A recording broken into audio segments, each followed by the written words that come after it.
بسم اللہ الرحمن الرحیم الحمد للہ رب العالمین والصلاة والسلام علی اشرف الانبیاء والمرسلین نبینا محمد وعلی آلہ وصحبہ اجمعین۔ شیخ الاسلام محمد بن عبد الوہاب رحمہ اللہ اپنی کتاب التوحید میں 28واں باب اس طرح قائم کرتے ہیں: باب ما جاء فی التنجیم۔ اس باب میں علم نجوم کی شرعی حیثیت کو بیان کرنا چاہتے ہیں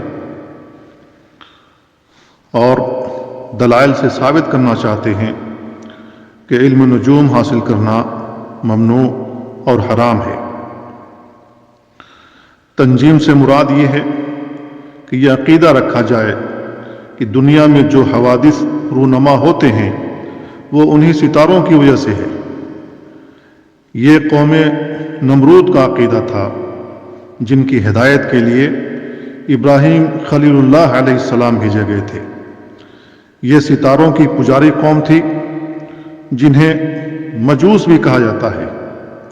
یہ ستاروں کی پوجا کرنے کے لیے بڑے بڑے معبد تیار کرتے تھے، تعمیر کرتے تھے اور اعتقاد رکھتے تھے کہ انہی کی وجہ سے امور عالم کی تدبیر کی جا سکتی ہے اور دنیا کے اندر ان کا اثر رونما ہوتا ہے۔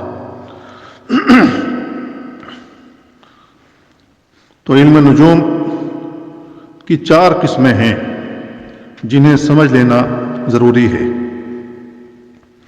پہلا یہ ہے کہ یہ عقیدہ رکھا جائے کہ یہ ستارے از خود مؤثر ہوتے ہیں اور ان کے اثر سے زمینی حوادث رونما ہوتے ہیں۔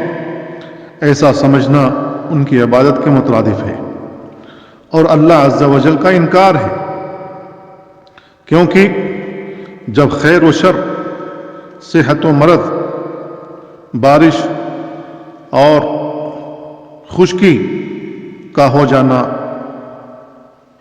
ستاروں کے اثر سے ہوتا ہے تو پھر اللہ رب العالمین کی کیا حیثیت باقی رہ جاتی ہے؟ لہذا اہل علم کا اجماع ہے کہ ایسا عقیدہ کفر اور قوم ابراہیم کے شرک جیسا بڑا شرک ہے اور صریح کفر ہے۔ نمبر 2، علم نجوم کی دوسری قسم کا تعلق علم تاثیر سے ہے، یعنی ان کی حرکات ایک دوسرے سے ان کے قرب و بعد یا ان کے طلوع غروب سے زمینی حوادث پر استدلال کرنا۔ یہ کہانت یعنی غیب کی خبریں دینے کا مانند ہے۔ ایسا کرنے والے کو نجومی کہا جاتا ہے۔ نجومیوں کو یہ باتیں شیاطین بتاتے ہیں۔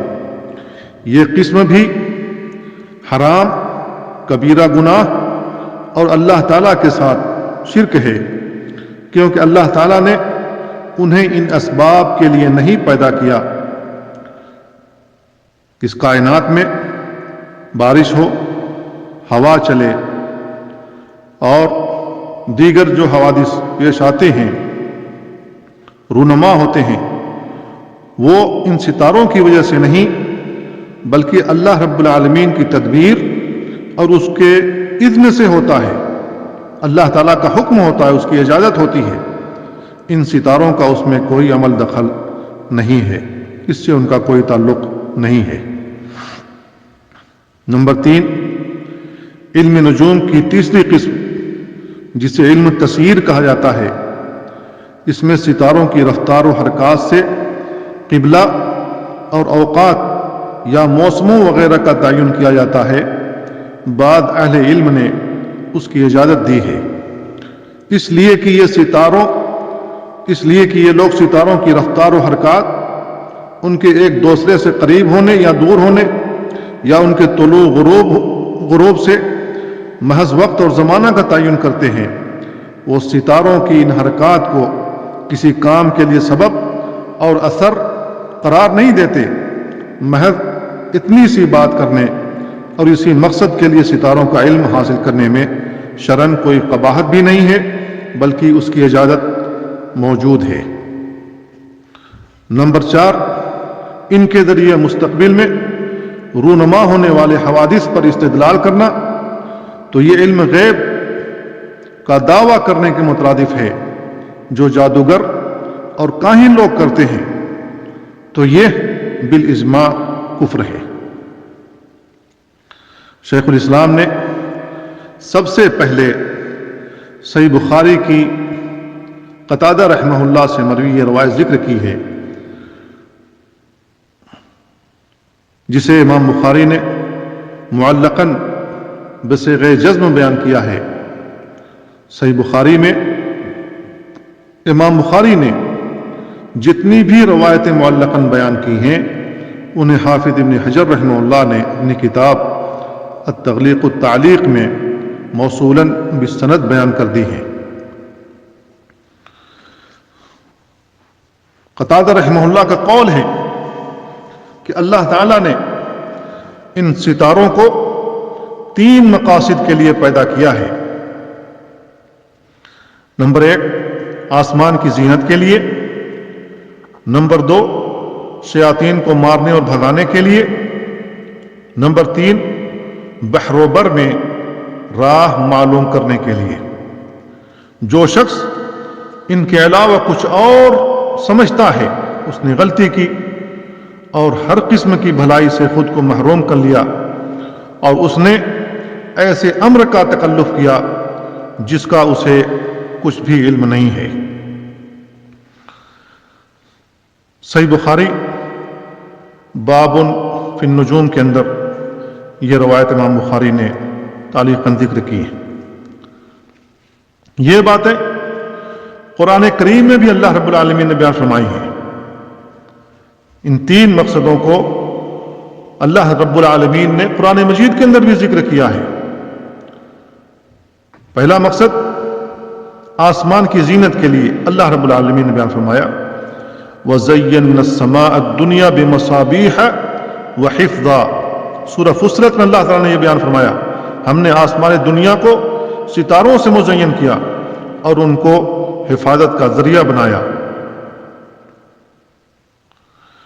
دوسرا مقصد شیاطین کے مارنے اور بھگانے کے معنی پر بہت سی آیات دلالت کرتی ہیں۔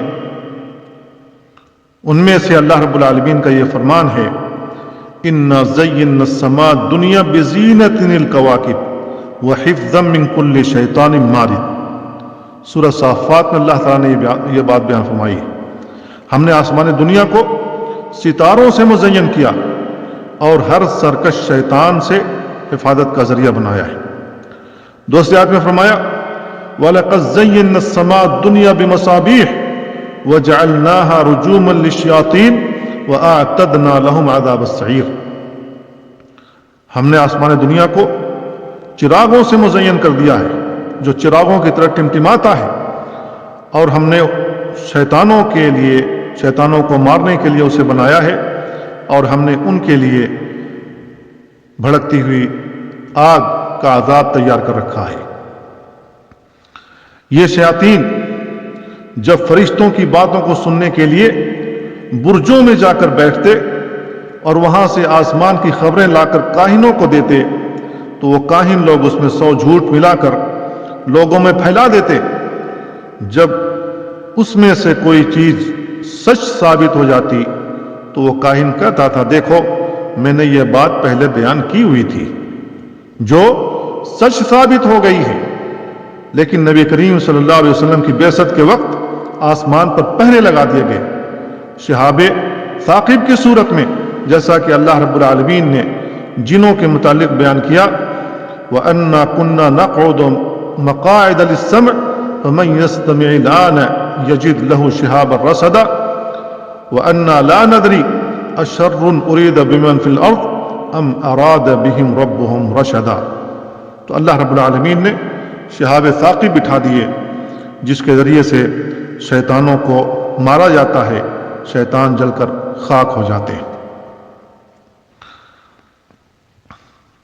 تیسرا مقصد بحر و بر میں راہ معلوم کرنے کے لیے، راستہ معلوم کرنے کے لیے، جیسا کہ اللہ رب العالمین نے بیان فرمایا وَأَلْقَى فِي الْأَرْضِ رَوَاسِيَ أَن تَمِيدَ بِكُمْ وَأَنْهَارًا وَسُبُلًا لَعَلَّكُمْ تَهْتَدُونَ وَعَلَامَاتٍ وَبِالنَّجْمِ هُمْ يَهْتَدُونَ۔ تو اللہ رب العالمین نے زمین میں پہاڑ گاڑ دیے ہیں تاکہ یہ زمین مائل نہ ہو لوگوں کو لے کر کے، نہریں جاری کی ہوئی ہیں، راستے بنائے ہیں تاکہ تم راستہ پاؤ، ہدایت پاؤ، وعلامات اور علامات رکھی ہیں اور ستارے رکھے ہیں، اس کے ذریعے سے لوگ راستہ پاتے ہیں، ہدایت پاتے ہیں۔ اللہ تعالیٰ نے آسمان و زمین میں علامات بنائی ہوئی ہیں جن سے مسافر ہدایت پاتے ہیں۔ زمین میں علامات، راستے، پہاڑ، واضح علامتیں اور پہاڑوں کے درمیان راستے ہیں، اور آسمان میں علامات ستارے ہیں، سورج ہے، چاند ہے جنہیں دیکھ کر ایک مسافر راستہ طے کرتا ہے، چاہے وہ خشکی میں ہو یا سمندر میں ہو، اسی سے قبلہ کی سمت بھی معلوم کی جاتی ہے۔ تو اللہ رب العالمین نے اتنے مقاصد کے لیے ستارے آسمان میں رکھے ہیں، ان کا علم حاصل کرنا، انہیں معلوم کرنے کے لیے بہرحال جائز ہے۔ اس کے بعد قتادہ رحمہ اللہ نے منازل قمر کا علم سیکھنے کو مکروہ کہا ہے اور اسے ناپسند کیا ہے، جبکہ سفیان ابن عیینہ رحمہ اللہ نے بھی اس علم کے حصول کی اجازت نہیں دی ہے، اور امام احمد اور اسحاق بن راہویہ رحمہ اللہ نے اس علم کے حصول کی اجازت دی ہے، کیونکہ اللہ تعالیٰ نے فرمایا وَالْقَمَرَ نُورًا وَقَدَّرَهُ مَنَازِلَ لِتَعْلَمُوا عَدَدَ السِّنِينَ وَالْحِسَابَ۔ اس نے چاند کو روشن بنایا اور اس کے منازل مقرر کی ہیں تاکہ تم سالوں کی گنتی اور حساب معلوم کر سکو۔ یہ آیت ستاروں کا علم حاصل کرنے کے جواز کی دلیل ہے، کیونکہ ان کا علم حاصل کرنے سے ہی اللہ تعالیٰ کی نعمت اور اس کے احسان کا اندازہ ہو سکے گا۔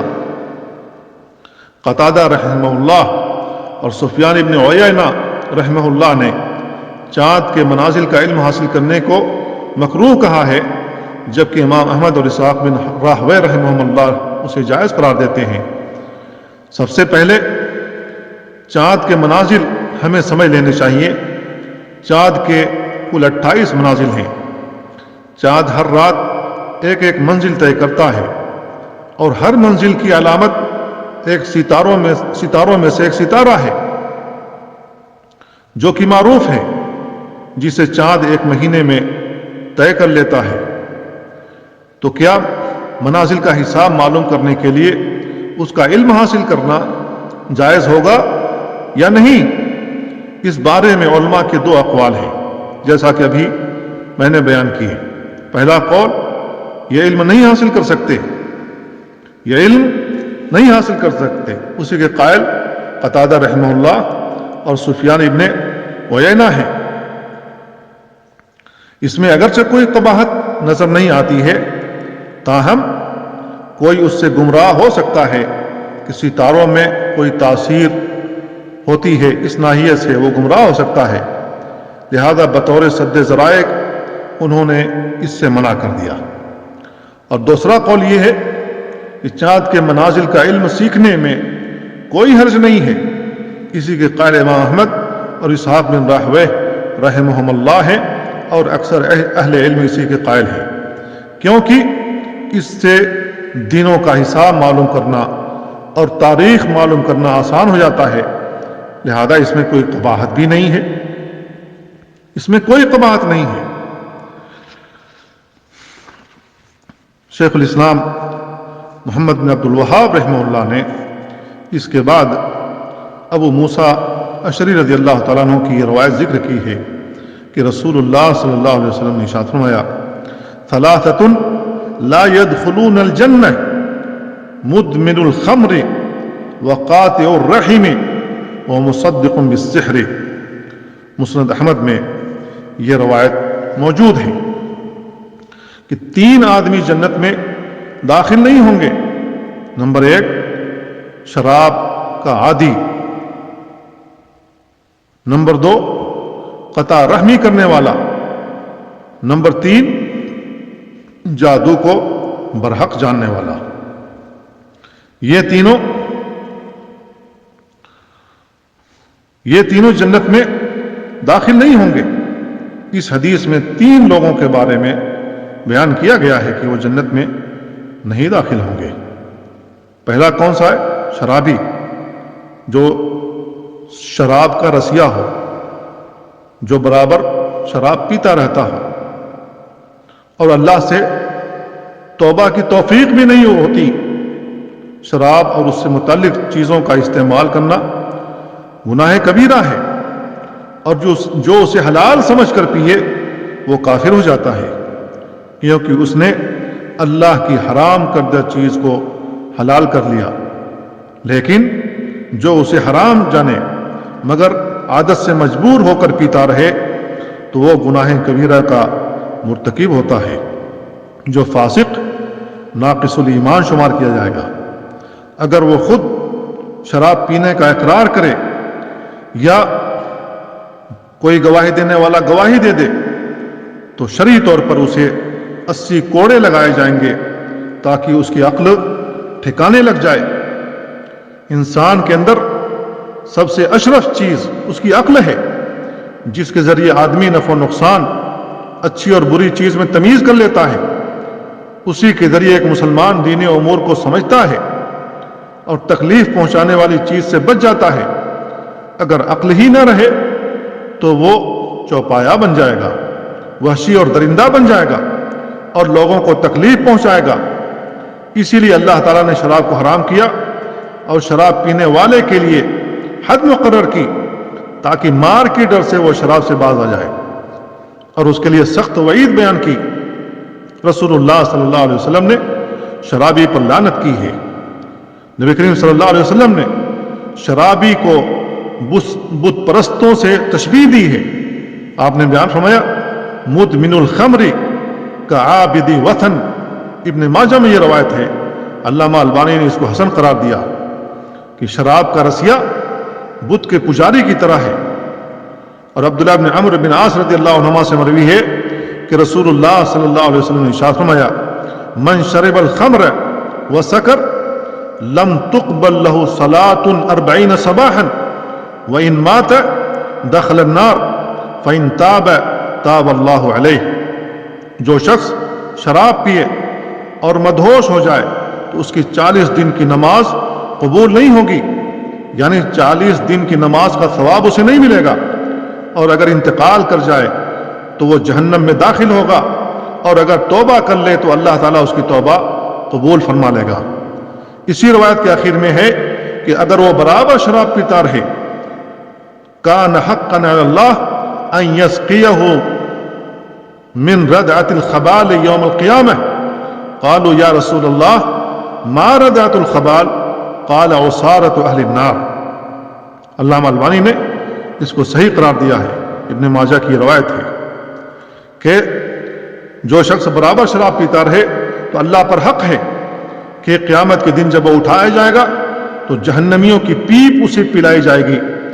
صحابہ کرام نے کہا کہ اللہ کے رسول ردعۃ الخبال کیا ہے؟ تو آپ نے بیان فرمایا جہنمیوں کی پیپ۔ جہنمی جب جہنم میں جلیں گے ان کے بدن سے جو پیپ نکلے گی سڑنے کی وجہ سے، وہی پیپ شرابیوں کو پلائی جائے گی۔